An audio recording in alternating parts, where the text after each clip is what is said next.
there. All yours, Mimi. Thank you, Bob. Good evening to everyone who's attending tonight. My name is Mimi Wallach. I am the land agent for the Montana Department of Fish, Wildlife, and Parks. I'm calling you from Helena, and I will be the hearing officer for tonight. As Bob said, we're recording and transcribing this hearing, so please turn off and mute your microphones and raise your hand icon at any time, either now or any time during the hearing, if you would like to speak. Bob Gibson, our ComEd manager, will call your name at the appropriate time and turn on your microphone when you're next in line to speak. Is that right, Bob? Yes, that works fine. Thank you. On behalf of the department and the Fish and Wildlife Commission, I would like to thank you for taking time out of your busy lives to attend tonight's hearing. We look forward to sharing information with you and hearing your thoughts on this land proposal that we are here to discuss tonight. We would like tonight's hearing to proceed as follows. First, I'm going to introduce staff that are attending tonight. Then our wildlife biologist is going to give you an overview of the proposal. And then second, we will take formal testimony, questions, and comments on the proposal, all of which will be recorded. The proposal generally is for the department to acquire approximately 5,677 acres of land owned by Chaudere Children's Hospital, and it's located in Golden Valley County in the southern foothills of the Big Snowy Mountains, about 20 miles north of Rygate. We propose to create a new wildlife management area called Big Snowy Mountains Wildlife Management Area. So this time I'd like to introduce Ashley Taylor, who is the Region 5 wildlife biologist who is going to make the presentation tonight about the proposal. Also, we have with us here tonight Matt Ladd, who is the Region 5 wildlife manager. And as I said, Bob Gibson, the ComEd manager for Region 5. I'd also like to give a shout out to the Rocky Mountain Elk Foundation. They've been an important partner in this proposal. And I'd like to acknowledge RMEF for its dedication to this proposal, and specifically to Mike Mueller, the Senior Lands Program Manager in particular, who can't make it tonight. So I'd like to turn the hearing over to Ashley Taylor for a project overview. Ashley.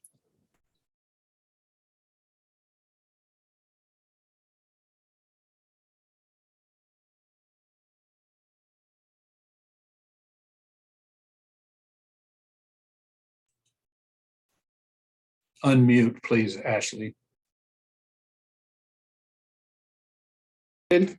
There, how's that? Okay, can you guys see my screen okay? Yes, we can see it. Okay, so as Mimi said, I'll kind of run through some of the EA information and draft management plan. So this process started in August of 2020 when the Fish and Wildlife Commission endorsed the project and put it out for a 30-day public scoping, which was from August 21st until September 19th of 2020. We received 559 comments during that time, with over 99% of those comments in support of the project. We considered all those public comments and made a decision to proceed with the environmental assessment. We then completed the environmental assessment and the draft management plan and released it on March 24th for a 30-day public comment period, which will end at 2 p.m. on April 25th, coming up here at the end of the month. So there's still about 2 weeks left of comment. Tonight is the public hearing on this environmental assessment and draft management plan. And then once the public comment period closes, we will then consider all the public comments received and write a final decision notice to proceed with the project or to drop it. And that will come out in May. If we proceed with the project in that decision notice, then it will be forwarded to the Fish and Wildlife Commission for their consideration of approval, which would happen at their August commission meeting. If they decide to approve it, then it would go before the State Land Board on their September meeting, which would be up for their consideration to approve it. If they also approve the project, then right now we're tentatively supposed to close on the property in November of 2022. Please note through this whole public process that the proposed property is private property with no public access, and we ask that you respect the private property landowner's wishes. The purpose of tonight and for the public comment period is to go over the two alternatives in the environmental assessment. Those would be alternative A, which is no action. FWP would not acquire the Shodair Children's Hospital property, or alternative B, which is the proposed action for Fish, Wildlife, and Parks to acquire the 5,677 acre property from Shodair Children's Hospital to create the Big Snowy Mountains WMA. The decision notice that would be written will focus on the do or do not proceed with the project. The secondary objective is to describe the WMA purpose and requirements and describe topics that were identified as a result of landowner and public input included in scoping. The information about the EA is on our website, which I'll demonstrate in a minute. Comments can be emailed to Fish, Wildlife, or FWP Region 5 PC at mt.gov, and then please use the subject line, Big Snowy Mountains WMA acquisition. They can also be mailed to the address below. Demonstrate the website. So this is our homepage. If you go up here to the news and public notices and click on that, and then come down here to the center tile, which is public notices, and click on that. We didn't get as far as you are, Ashley. You need to click on the link from the demonstrate website page still. Okay, let me see how to get you over there.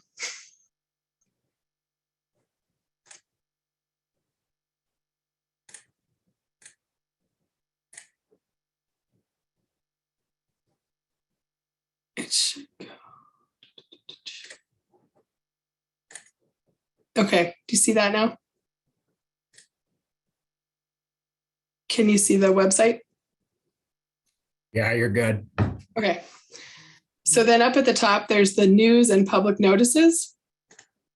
If you click on that and then come down to the center tile, public notices, and click on that.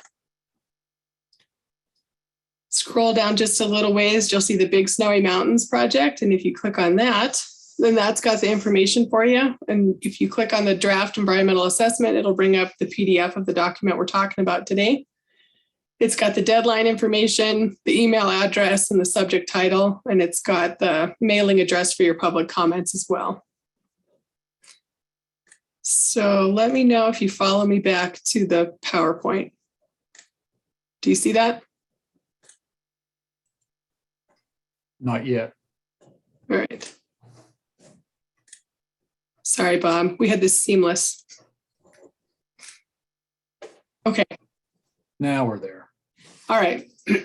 Wildlife management areas are lands managed by Fish, Wildlife, and Parks to benefit a diversity of wildlife species and their habitats on behalf of the public and provide compatible public access for fish and wildlife related recreation. The primary goal of the Big Snowy Mountains WMA is to manage the grassland, winter range, and forested habitats for the benefit of wildlife, with elk being the focal species. The WMA will further benefit a variety of birds, mammals, reptiles, and amphibians. A commensurate goal is to provide public opportunity for outdoor recreation, primarily in the forms of hunting, hiking, wildlife viewing, and bird watching.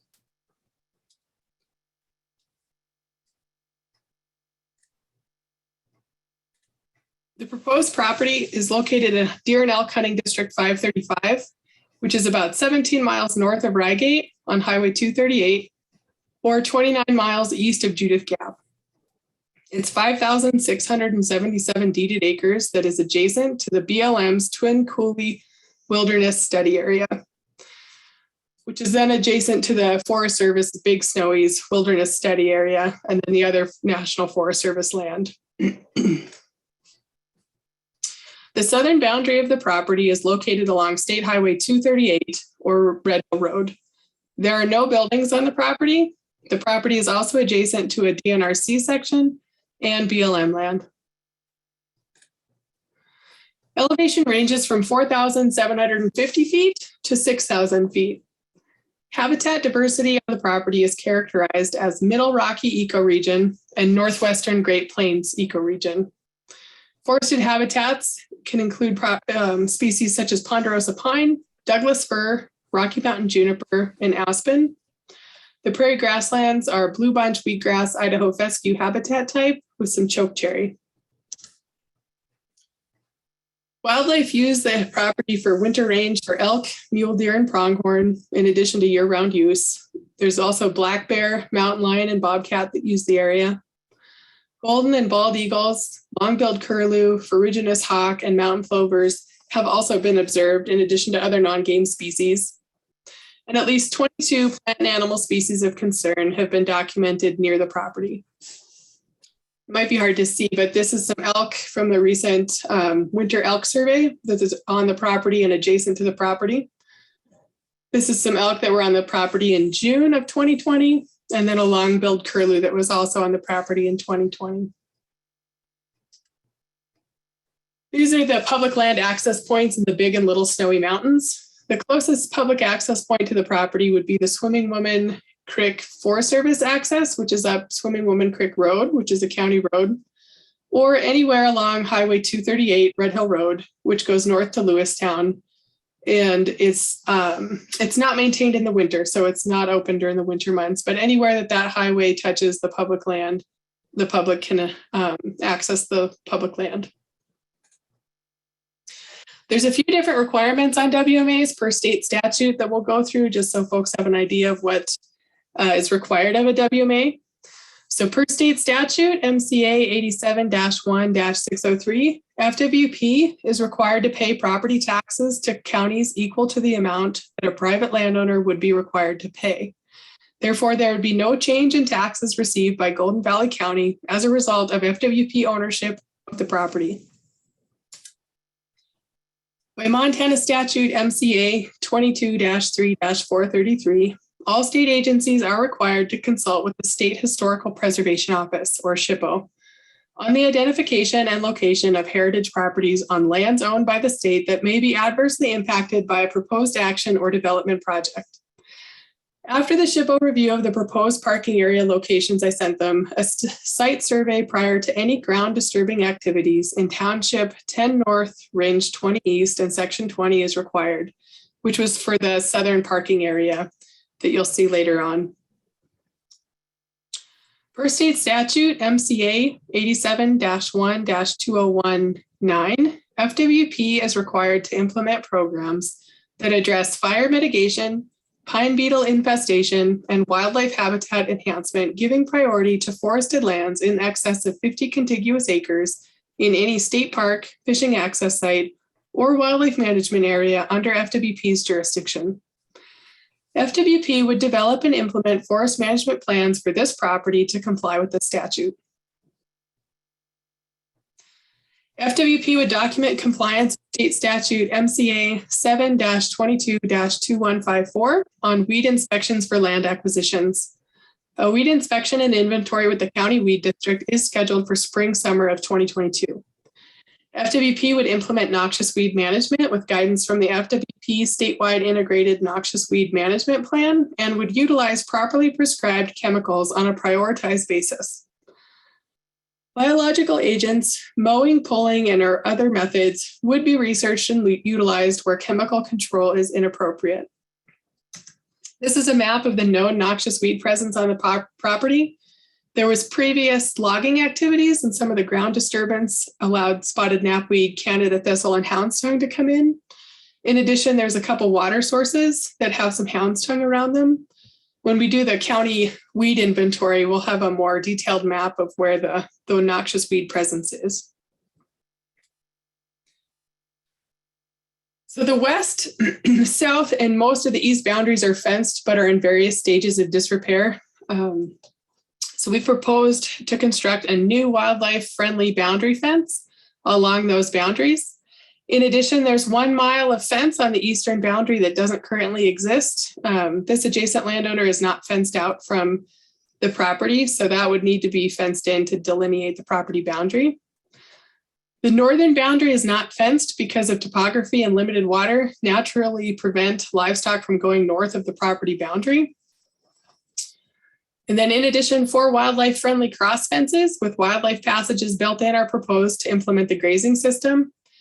Similar to the northern boundary of the property, this boundary right here along the limestone cliffs does not require a fence to implement this pasture rotation. We would just start the fence at the cliff and then take it to the property boundary fence.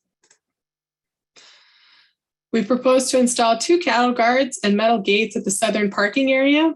This double width would allow vehicles towing a trailer to make the 90-degree turn from the county road into the parking area. We would install a cattle guard and metal gate on the Metzger Road property boundary. And we would construct fence around 2 parking areas to contain the motorized use. There's currently 3 water tanks on the property.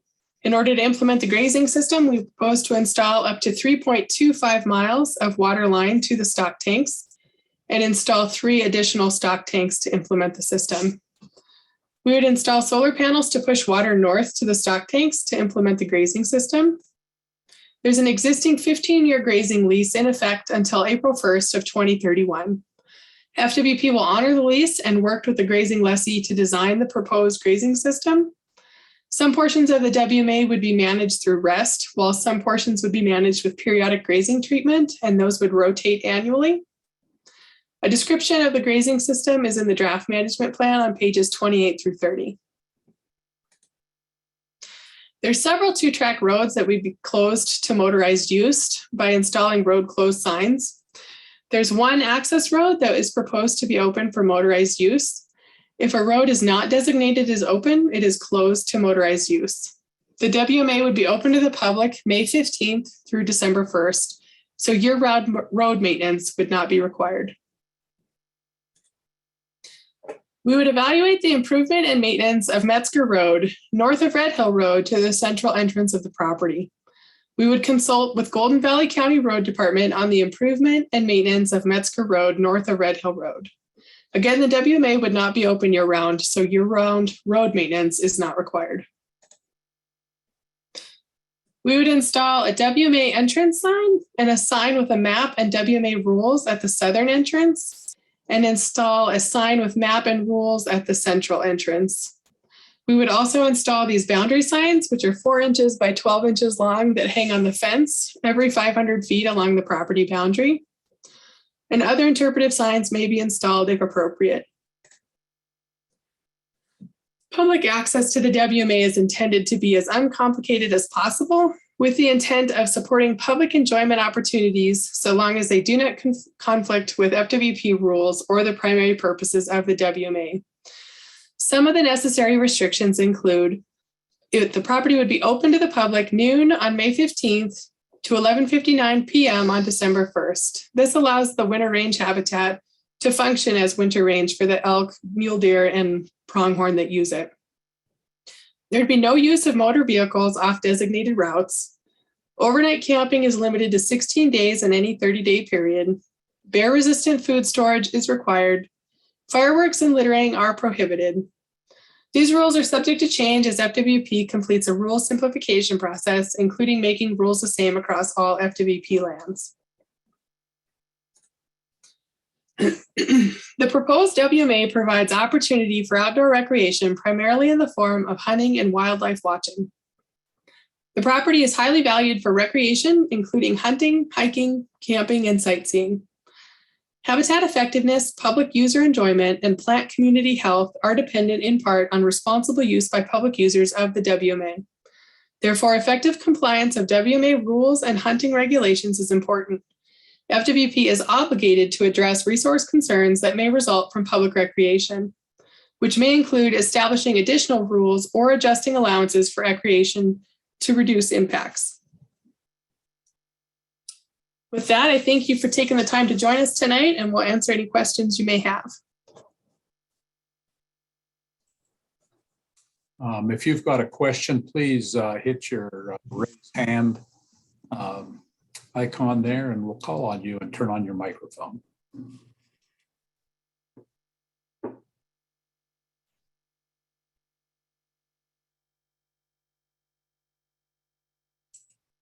It appears that the folks who have joined us this evening do not have questions or comments. At least I don't see any raised hand icons. So we're good to move on.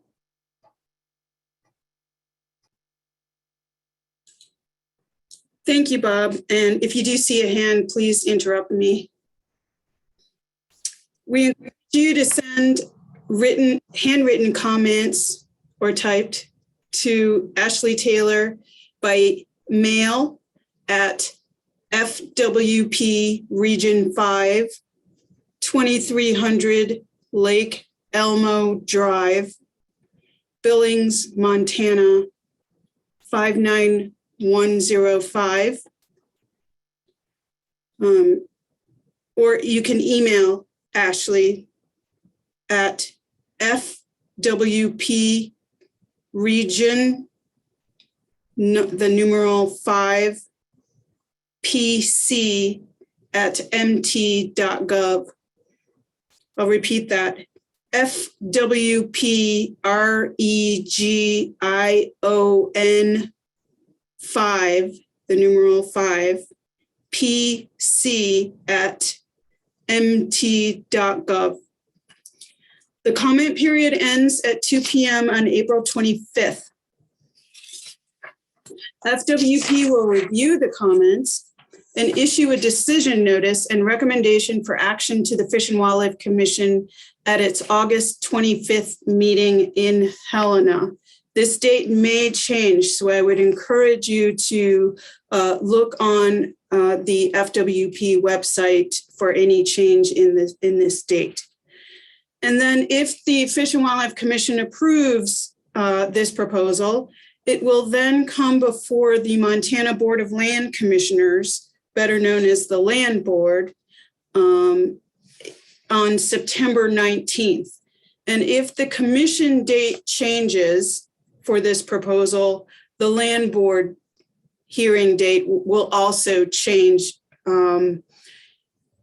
So stay tuned and look on the DNRC Land Board website as well for any changes. I'd like to thank everyone for attending.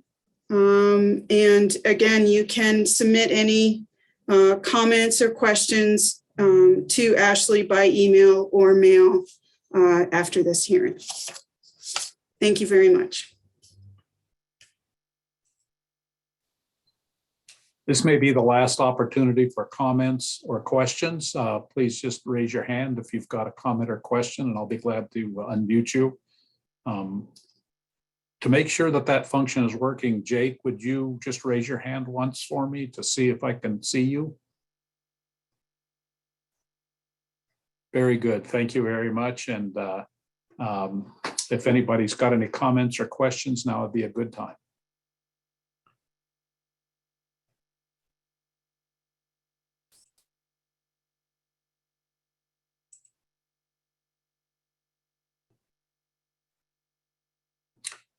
It appears, Mimi, that we have no comments or questions from those folks who have joined us this evening. Okay, well, I'll conclude the hearing then. Thank you all for attending. Appreciate it very much. And thank you for your presentation. And thanks, Bob, for coordinating in this hearing. Thank you very much. And as of now, I'm going to discontinue recording.